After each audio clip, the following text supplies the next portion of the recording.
Hello YouTube. I want to tell you about some very interesting archaeological discoveries in Spain. Very interesting developments in my opinion. An international team of researchers has reanalyzed the remains of more than 300 people buried in Spain about 5,000 years ago. The results suggest that many of these people were victims of the oldest large-scale conflict in Europe. The study was published in the journal Scientific Reports of the publishing group Nature, and briefly reports about it also phys.org. The analysis showed that many of the people studied may have been victims of the earliest period of wars in Europe.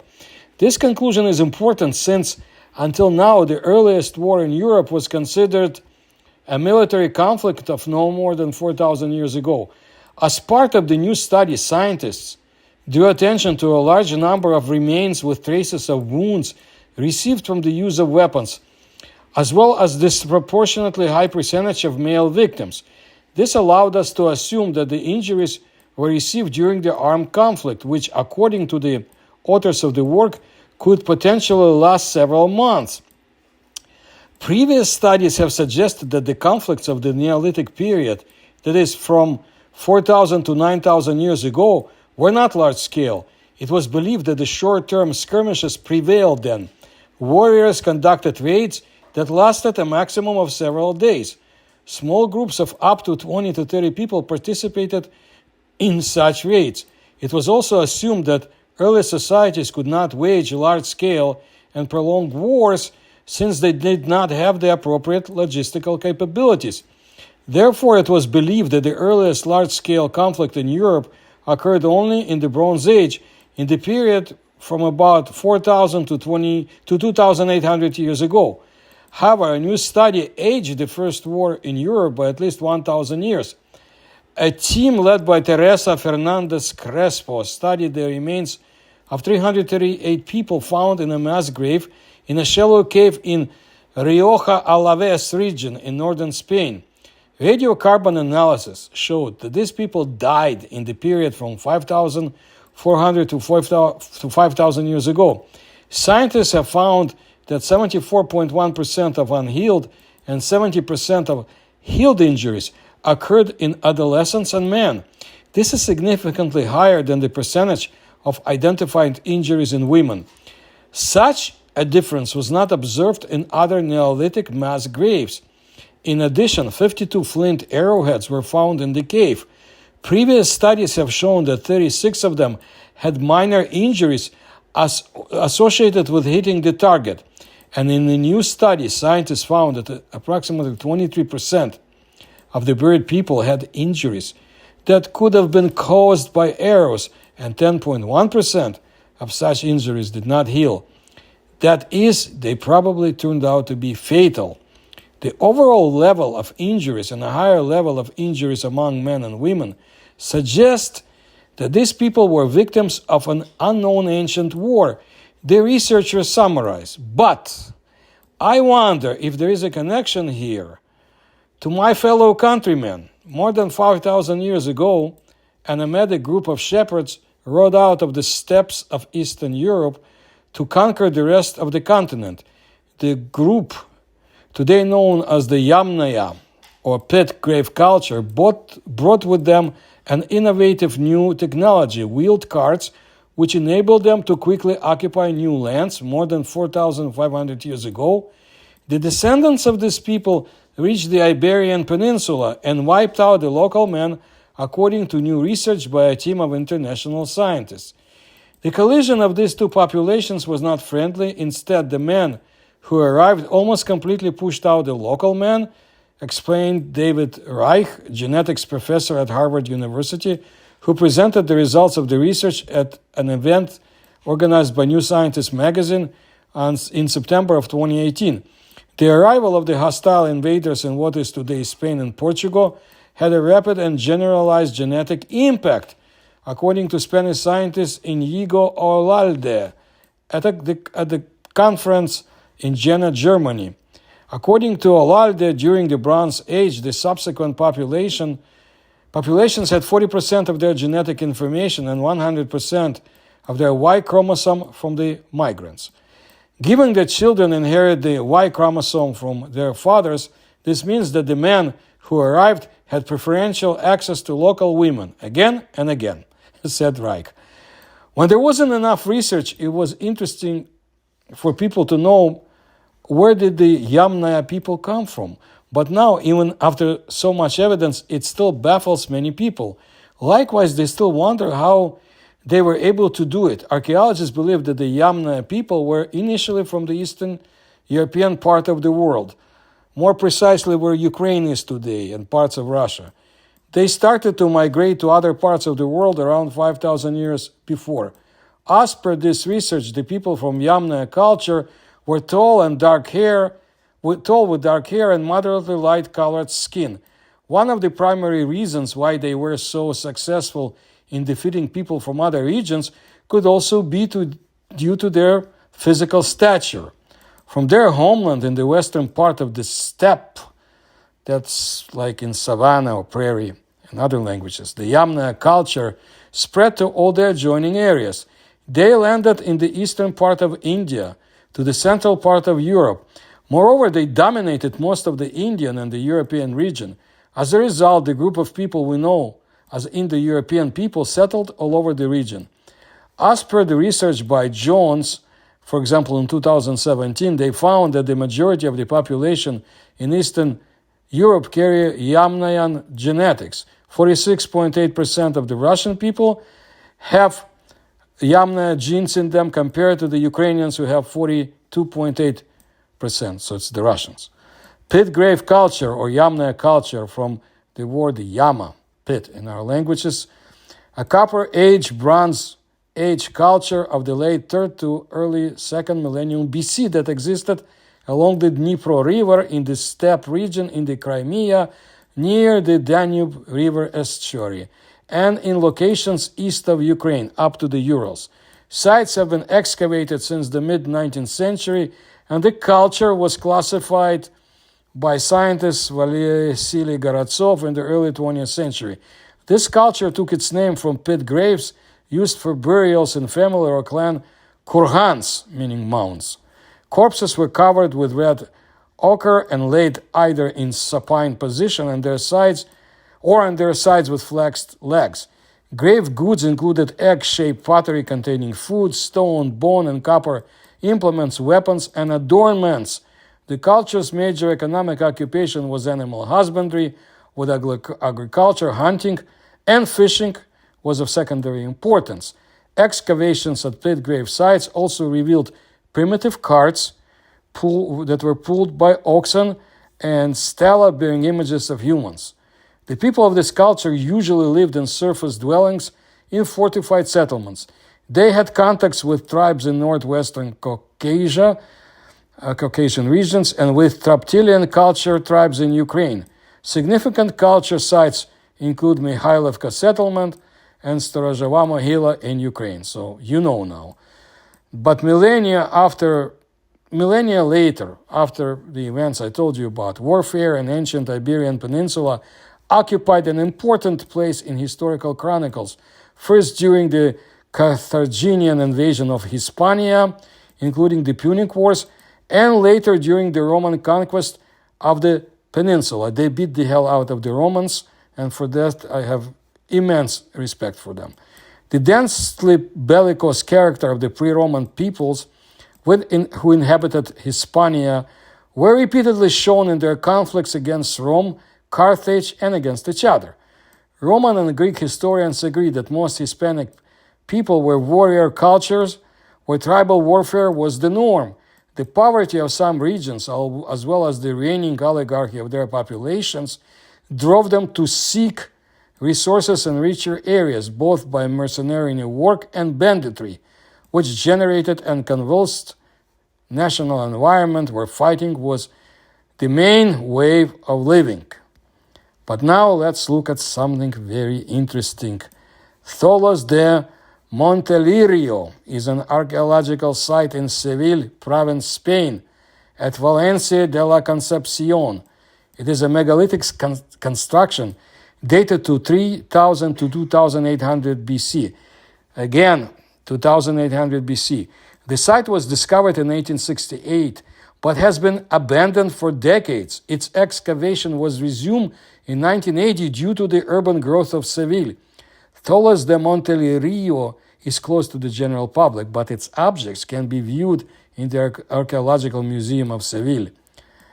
An amazing artifact was discovered by archaeologists in the year 2008 in Toas de Monero in southern Spain. This study at the time became very resonant.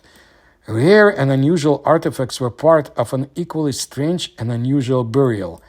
And the study conducted just a couple of years ago revealed this story from a different side, which surprised even scientists. Toas de Monero is an ancient megalithic structure, as I said, dating back from 3000 to 2800 BC. The archaeological site is located in the province of Seville, near the city of the same name. The large-scale excavation that took place from 2008 to 2010 were carried out on a significant scale. They were attended by archaeologists from the universities of Granada and Seville, as well as specialists from the Supreme Council for Scientific Research of Spain. In the tomb itself, discovered under massive slate slabs, archaeologists found the remains of 25 people with various burial equipment. It was an unusual burial. The central grave was surrounded by about 20 more burials, all of them female. Experts decided that the burial in the middle belonged to the tribal leader or another important person, and they were right, but only half. But the age of the remains was approximately 5,000 years, and the central burial was literally packed with rich burial equipment, among which ivory products occupied a special place. For this reason, the person buried at that place was nicknamed the Ivory Man. But the most important find, which later became a real sensation and practically overlaps with all other discoveries in Toas de Monero, was a 21-centimeter crystal dagger. Crystal has been considered a luxury item for many hundreds of years, as well as ivory, and products made of these expensive and rare materials were valued at their weight in gold. But the crystal dagger put together a whole combination. Its blade is made of rock crystal, a very difficult material to process, so only the most skilled craftsmen took up the manufacture of products from it, and the handle is made of the same ivory. One can only guess how high a status the person who owned it possessed. Experts believe that the dagger was used as a ritual weapon or as a sign of power and status, and perhaps magical powers could even be attributed to it. However, the crystal dagger is not the only piece of this material found in the tomb. 25 crystal arrowheads were buried separately from other objects. They were probably part of a ritual offering. In the graves around the central burial equipment was also found: amber beads, jewelry, traces of clothing, and fabric covering the deceased, the so-called shroud. In addition to female burials, there were several male ones in the tomb. They found knife blades in them. Only now they're made of ordinary flint. When examining the remains around the central burial site, it turned out that they were 200 years younger than the Ivory Man, and almost all died due to mercury poisoning. Such funerary rituals puzzled researchers because they had never seen anything like this before. However, due to the fact that there were still so-called white areas, white spots in this story, the study of the tomb remains and artifacts continued. After the 2021 study, the questions only increased. Experts decided to analyze the amelogenin peptide on tooth enamel. The experience showed that the Ivory Man turned out to be an ivory lady. This really amazed scientists because it turns out that this woman had a high position in her society. Not much is known about the customs and places of women in the hierarchy of local tribes. And here's a quote from Professor Rebecca Gowland of Durham University. Maybe they had some kind of special status, more significant than their gender identity, or there was no binary gender system. Gowland also says that although the biological gender of the lady is unambiguous, they can't say anything about her gender identity. The researcher claims that the scientists should not impose modern gender norms on the population of the past. That's okay. This is a new fashion that Western archaeologists now speak about. I would, based on my research, I would believe that this lady was part of the Amazon culture of the female warrior tribes, and I've described them in my other videos. And I think this is much more accurate than what the American professors say. And it's very interesting if there was a connection to the Amazons found in what is the territory of the modern Ukraine, especially in the Russian-occupied part of Ukraine today. And I talked about it in my videos last year about the stone grave. And it's very interesting, even paranormal aspects.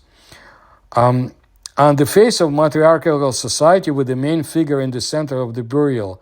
That's interesting. It is difficult to say what kind of society it was, but it is interesting that all the other buried people have signs of mercury poisoning. What was it? Perhaps some kind of ritual with a subsequent suicide, maybe just an abundant intake of mercury as medicine or as means of cosmetics. And so that's why the rampant mortality in women. Unfortunately, the lack of information we have just doesn't give us the opportunity to add something. But I want to tell you something about something else. Millennia later, as with other Celtic people, there are numerous chronicles indicating a strong presence of warrior women in ancient Hispania.